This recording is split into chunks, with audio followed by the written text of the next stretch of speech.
Hello, welcome to Quick Foodie. ഇന്ന് നമ്മുടെ ലഞ്ചിന് എന്തൊക്കെയാണെന്ന് നോക്കാം. ഞാൻ കുറച്ച് ചോറ് എടുക്കുന്നുണ്ട്. ഡയറ്റ് ആയതുകൊണ്ട് ചോറധികം കഴിക്കണ്ട എന്നാണ് വിചാരിച്ചത്. ബട്ട് നമ്മുടെ ഈ കറികൾ കാണുമ്പോൾ നമുക്ക് കുറച്ചും കൂടി കഴിക്കാനൊക്കെ തോന്നില്ലേ, അതുകൊണ്ട് കുറച്ച് ചോറും കൂടി എടുത്തു.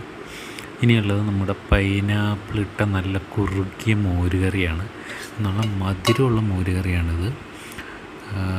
പൈനാപ്പിളാണ് ഇതിൻ്റെ അകത്ത് ഇട്ടേക്കുന്നത്. പിന്നെ നമുക്ക് നല്ല ആവോലിക്കറിയുണ്ട്. ഇതാണ് ഞാൻ പറഞ്ഞ ഇന്നത്തെ സ്പെഷ്യൽ.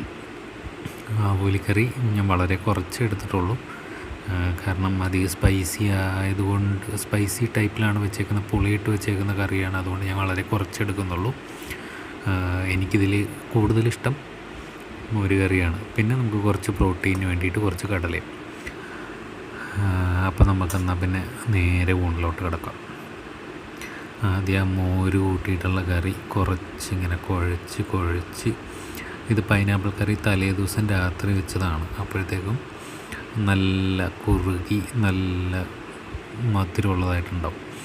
നമുക്കതിൻ്റെ കൂടെ കുറച്ച് നല്ല ചൂടാണ് ആവോലിക്കറിയുടെ ഒരു പീസും കൂടി എടുത്തിട്ട് അതും കൂടി ഈ പൈനാപ്പിൾ കറിയുടെ കൂടെ ചോറിൻ്റെ കൂടെ വെച്ച് കുഴച്ചൊന്ന് കഴിച്ച് നോക്കാം.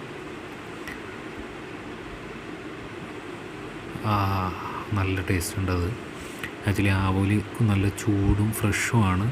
പിന്നെ ആ പൈനാപ്പിൾ കറിയുടെ മധുരവും ആവോലിക്കറിയുടെ കുറച്ച് എരിവും ചൂടും പിന്നെ കടലയുടെ ഒരു ഹാർഡ്നെസ്സും കൂടി എല്ലാം കൂടി കൂട്ടി കഴിക്കാൻ